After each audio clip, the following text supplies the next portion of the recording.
నమస్తే, నేను Sahasra. Welcome to plus TV. CM Revanth Reddy అలాగే తెలుగు ఫిల్మ్ ఇండస్ట్రీ సినీ ప్రముఖులంతా సమావేశమయ్యారు. అయితే సినీ ప్రముఖుల వ్యవహార శైలి ఇదేనా? వాళ్ళ వ్యవహార తీరు ఏంటి? అలాగే ఈ సమావేశం తర్వాత వాళ్ళు తీసుకోబోయే నిర్ణయాలు ఏంటి?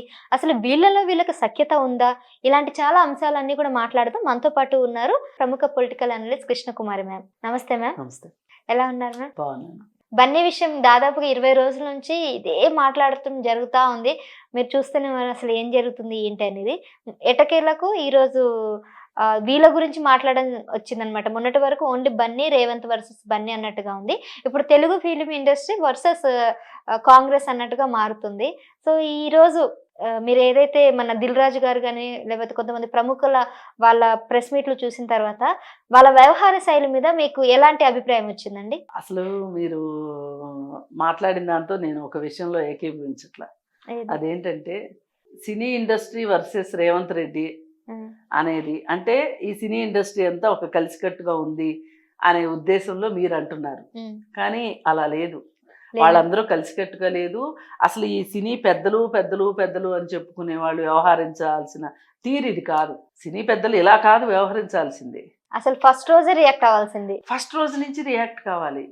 అది ఒక రకంగా అల్లు అర్జున్ పైన దాడిలాగా జరిగింది. ఒక రకంగా ఇప్పుడు ఒకటి అనుకుందామండి, తొక్కిసలాట మొదటిసారి జరిగిందా? ఎన్ని చోట్ల తొక్కిసలాటలు జరగట్లేదు. ఇప్పుడు ఆ మధ్య హత్రాస్లో ఒక బాబా పాదధూళి కోసం 200 మంది చచ్చిపోయారు. ఎక్కడ? మద్రాసు. హత్రాస్ అని ఒక ప్లేస్ ఉంది, అక్కడ ఒక ఆశ్రమం ఉంది. హత్రాస్లో ఆ ఆశ్రమంలో ఒక బాబా ఉన్నాడు. ఆ బాబా వీళ్ళందరినీ పిలిచి కూర్చోబెట్టి మాట్లాడాడు. మాట్లాడిన తర్వాత బాబా వెళ్ళిపోయేటప్పుడు ఆ బాబా పాదధూళి కావాలంట వీళ్ళకి. దానికోసం తొక్కిసలాటలో 200 మంది చచ్చిపోయారు. మరి 200 మంది చనిపోతే దాని మీద ఎవరి మీద పెట్టాలి కేసు? ఆ బాబా మీదనే. బాబా మీద పెట్టాలి కదా. బాబా మీద పెట్టలే, బాబా మేనేజర్ మీద పెట్టారు. అది కూడా పెద్ద ఉపయోగకరమైన కేసు కాదు. చనిపోయిందందరూ పేదలు. కనీసం ఆ ప్రభుత్వం వాళ్ళకి అసలు నష్టపరిహారం ఏమన్నా ఇచ్చిందా అంటే కూడా ఆశ్చర్యపోవాలి. అలా జరిగింది. అసలు కుంభమేళాలు జరిగేటప్పుడు ఎంతమంది చనిపోతారని, పుష్కరాలకు ఎంతమంది చనిపోయారు, జల్లికట్టులో ఎంతమంది చనిపోతారు. గత ప్రభుత్వంలో కొండగట్టు దగ్గర ఆర్టీసీ బస్సు ప్రమాదంలో 60 మంది చనిపోయారు. దాని గురించి ఒక్కళ్ళు మాట్లాడరు. అలాగే హరీష్ రావు గారి గత ప్రభుత్వంలో private school bus railway track మీదుగా వెళ్తుంటే ట్రైన్ యాక్సిడెంట్ అయ్యి ఎంతోమంది పిల్లలు చనిపోయారు. అవును, ఇది చూశారు. మరి వీటి గురించి అంటే ప్రమాదాలు జరగమని ఎవ్వరూ చెప్పరు, అనుకోకుండా జరుగుతాయి ప్రమాదాలు. అసలు ఈ బన్నీ విషయంలో అల్లు అర్జున్ థియేటర్ దగ్గర జరిగిన ఘటనలో ఎవరి పాత్ర ఎంత అని ఎవరన్నా మాట్లాడుతున్నారా? మాట్లాడట్లా.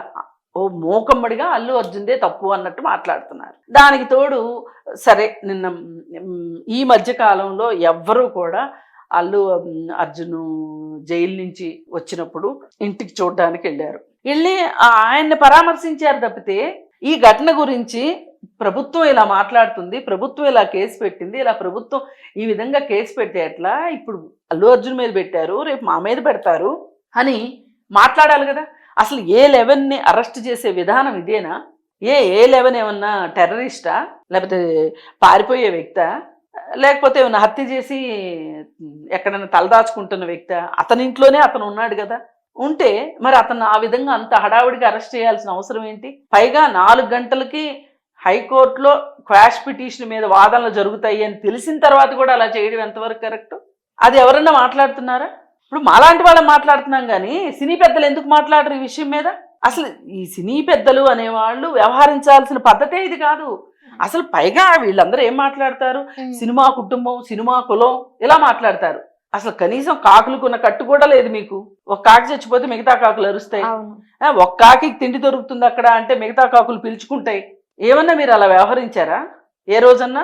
అంటే జైలు నుంచి వచ్చిన తర్వాత అందరు పరామర్శించడం. అవునండి, వాళ్ళ ఇంటికి వెళ్ళి పరామర్శించారు, కానీ పబ్లిక్ గా ఏమైనా స్టేట్మెంట్ ఇచ్చారా ప్రభుత్వానికి వ్యతిరేకంగా? ఏమి అల్లు అర్జున్ మాత్రమే తప్పు చేశాడా? ఇలాంటి గొడవలు ఇదే మొదటిసారా ఇట్లా జరగటం? తొక్కిసలాట్లు అల్లు అర్జున్ని ఇంత ఇదిగా టార్గెట్ చేయడం ఎంతవరకు కరెక్ట్ అని చెప్పి ఆలోచించక్కర్లేదా? ఇప్పుడు చాలా మంది ఏం మాట్లాడుతున్నారంటే ఒక అమ్మాయి ప్రాణం పోయింది కదా. ప్రాణం అవును కరెక్టే పోయింది. దానికి అసలు ప్రభుత్వం బాధ్యత గురించి ఎవరు మాట్లాడరేంటి, ఎవరు ఆలోచించరేంటి? అసలు ప్రభుత్వం బాధ్యత లేదా ఇందులో? అసలు పోలీస్ వ్యవస్థ ఏం చేస్తుంది? అసలు అర్ధరాత్రి మీకు పర్మిషన్ ఇమ్మని చెప్పింది ఎవరు? పోలీసులను ఉల్లంఘించినందుకే, అక్కడ ఇచ్చినటువంటి రూల్స్ ని పాటించకపోవడం వల్లనే, పోలీసులను తిరస్కరించినందుకే ఇప్పుడు చిక్కడపల్లి పోలీసులు ఆయన అరెస్ట్ చేశారని అంటున్నారు. కాదమ్మా, అసలు మీరు అర్ధరాత్రి షోకి పర్మిషన్ ఎందుకు ఇచ్చారు? దానికి బందోబస్తు కావాలి అని చెప్పి ఈ థియేటర్ వాళ్ళు చిక్కడపల్లి పోలీసులను అడిగితే లెటర్ ఇస్తే ఆ లెటర్కి వెనకమాల మీరు రాసిచ్చామని ఇప్పుడు చెప్తున్నారు. అసలు ఫస్టే ఎందుకు చెప్పలేదు? ఒక ఏసీపీ డీసీపీ స్థాయి వాళ్ళు ప్రెస్ మీట్ పెట్టి చెప్పింది ఏంటి? అసలు మమ్మల్ని ఎవ్వరూ అప్రోచ్ కాలేదు భద్రత గురించి అని అన్నారు. మరి ఆ తర్వాత ఏం చెప్పారు? 2 రోజులు పోయిన తర్వాత ఈ థియేటర్ వాళ్ళు లెటర్ చూపిస్తే, మేము అప్లై చేసుకున్న లెటర్ ఇది, దీని మీద మీ స్టాంప్ కూడా ఉంది కదా అంటే ఏం చేశారు? అవునవును ఇచ్చారు, కానీ మమ్మల్ని అడిగారు, కానీ మేము బందోబస్తు ఇస్తామో ఏమో చెప్పలేదు కదా, మరి వాళ్ళు ఫాలో అప్ చేసుకోవాలా అక్కర్లేదా? మరి వాళ్ళు అసలు ఫాలో అప్కి రాలేదు, అసలు ప్రోగ్రామ్ ఉందనుకుంటున్నారా లేదనుకుంటున్నారా ఏంటి అని అడగాల్సిన అవసరం మీకు లేదా? పోనీ అప్పుడు లేదు. అసలు మీరు ముందు ఆ మాట ఎందుకు చెప్పలేదు? ఇంకో 4 రోజులు పోయిన తర్వాత ఏం చెప్తున్నారు? మేము అసలు బందోబస్తు ఇవ్వలేము అని చెప్పి వాళ్ళకి రాసి ఇచ్చాము అంటే, మరి ముందు లేని ఇప్పుడు ఎట్లా వచ్చినాయి?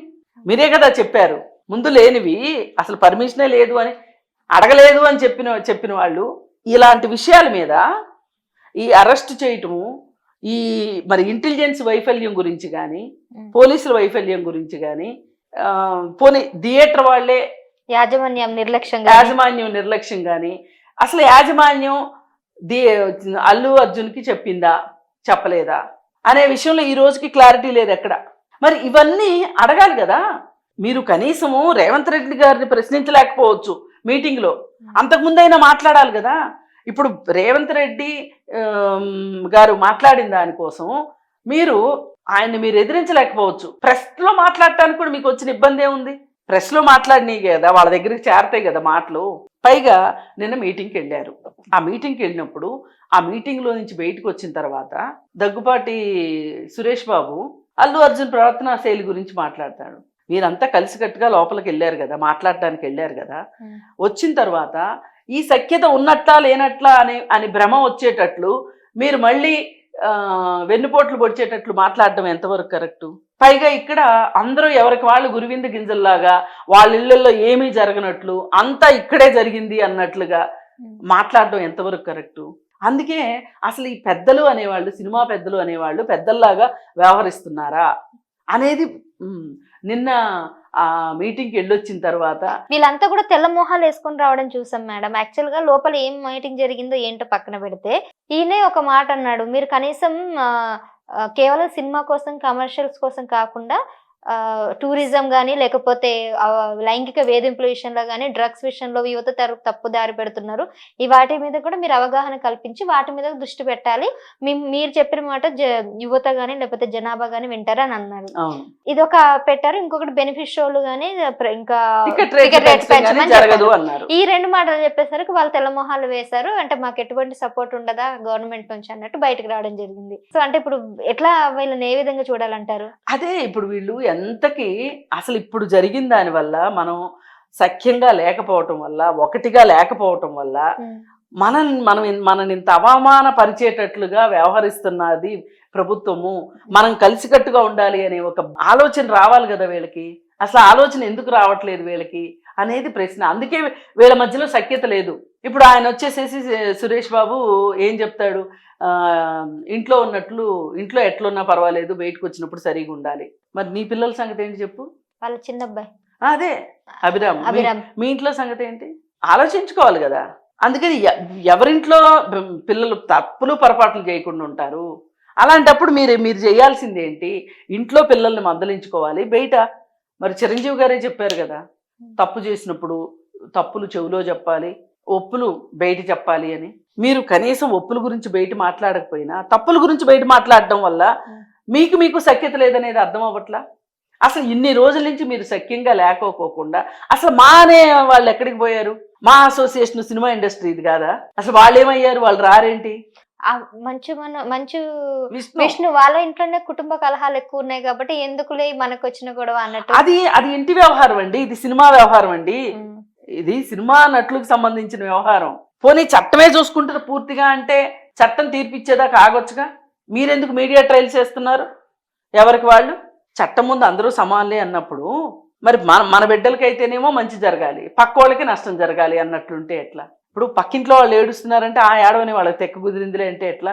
రేపు నీ ఇంట్లో కూడా ఏడుపులు వస్తే అప్పుడు ఇంకోళ్ళు సంతోషపడాలా? అందుకని ఇవాళ సినిమా పెద్దలు అనబడే సోకాళ్ళు పెద్ద మనుషులు వీళ్ళు అసలు పెద్దల్లానే వ్యవహరించట్లేదు. ఇంత జరిగిన తర్వాత కూడా వీళ్ళు ఇప్పటికీ పెద్దరికాన్ని కాపాడుకునేటట్లు పెద్దల్లాగా వ్యవహరించట్లేదు. ఇప్పుడు ఒక రకంగా ఇంతకుముందు పాత రోజుల్లో దాసరి గారు సినిమా ఇండస్ట్రీలో సారథ్యం వహించే రోజుల్లో ఆయన కమాండ్ చేసేవాడు, ఆయన మాట్లాడగలిగేవాడు ధైర్యంగా కూర్చుని. ఇప్పుడున్న వాళ్ళందరూ ఏంటి అంటే వాళ్ళ పనులు ఏమైపోతాయో, ఇప్పుడు అందరూ వెళ్ళిన వాళ్ళందరూ వాళ్ళ సినిమాల కోసమే వెళ్ళారు. ఇప్పుడు సినిమాలు అవసరం లేని వాళ్ళు ఎవరు వెళ్ళాలి అక్కడ. అసలు ఒక ప్రభాస్ వెళ్ళలేదు, మహేష్ బాబు వెళ్ళలేదు, జూనియర్ ఎన్టీఆర్ వెళ్ళలేదు, ఇంకా చాలా మంది యాక్టర్స్ వెళ్ళలేదు. అసలు మంచు మనోజ్ ఎందుకు రాలేదు? మా అసోసియేషన్ సంబంధించి ఆయన ముఖ్యంగా వెళ్ళాలి కదా, రాలేదు. పైగా వీళ్ళు అసలు అందరినీ కలుపుకుపోయే తత్వమే లేదు వీళ్ళ దగ్గర, ఈ పెద్దల దగ్గర. అసలు లేడీస్ ఏరి. అందుకని ఏంటంటే ఈ మొత్తం వ్యవహారంలో అసలు సినీ పెద్దలు అనబడే వాళ్ళు వ్యవహరించాల్సిన తీరే కాదు ఇది అనిపించేలాగా ఉన్నది తప్పితే వేరే ఏమీ లేదు. మీకు మీ సొంత ప్రయోజనాలు, మీ పిల్లల ప్రయోజనాలు తప్పితే మీకు సమిష్టి ప్రయోజనాలతో పని లేదు. మీకు కలిసికట్టుగా ఉండటం రాదు. పైగా ఉందామని ఎవరన్నా ప్రయత్నం చేస్తే దాన్ని చెడగొట్టడానికే మీరు ముందుంటారు అనేది. అంటే కొంతమంది నిన్న మీటింగ్కి వెళ్ళని పెద్దలు కూడా కొంతమంది దానికి తూట్లు వచ్చేటట్లు మాట్లాడుతున్నారు బయట. ఎందుకు మీరు వెళ్ళలేదు కదా, మీకంత ఇండస్ట్రీ కాబడి ఉంటే మీరు వెళ్ళాలి కదా, మీరు వెళ్ళలేదు, మాకు ఇండస్ట్రీ వద్దులే అనుకుంటున్నారు. అనుకున్నప్పుడు మీరు ఎందుకు మాట్లాడడం? అందుకని ఈ విధంగా ఈ సినిమా పెద్దలు అనబడే పెద్దలు ఇలా వ్యవహరించడం కరెక్ట్ కాదు. మీరు కలిసికట్టుగా ఉండి ఒక రకంగా సినిమా ఇండస్ట్రీకి కలెక్షన్స్ మాత్రమే వైభవం కాదు, ఇంటిగ్రిటీ కూడా చాలా ఇంపార్టెంట్. అలా మీరు ఉండాలని కోరుకుంటున్నాం. Right madam, thank you. So చూసారు కదండి, కృష్ణకుమారి మ్యామ్ చెప్పినట్టుగా సినీ పెద్దలు వ్యవహరించాల్సిన తీరైతే ఇది కాదు.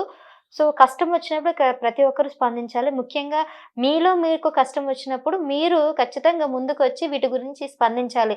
అలాంటిది ఆ టైంలో స్పందించకుండా ఇప్పుడు ఏదో నామకే వాజ్ ముఖ్యమంత్రిని కలిసి ఏదో మాట్లాడేసి వస్తే అది ఎంతవరకు కరెక్ట్? అసలు మీలో ఒక ఐక్యత లేదు, సమైక్యత లేదు అనే విషయం అయితే చెప్పారు.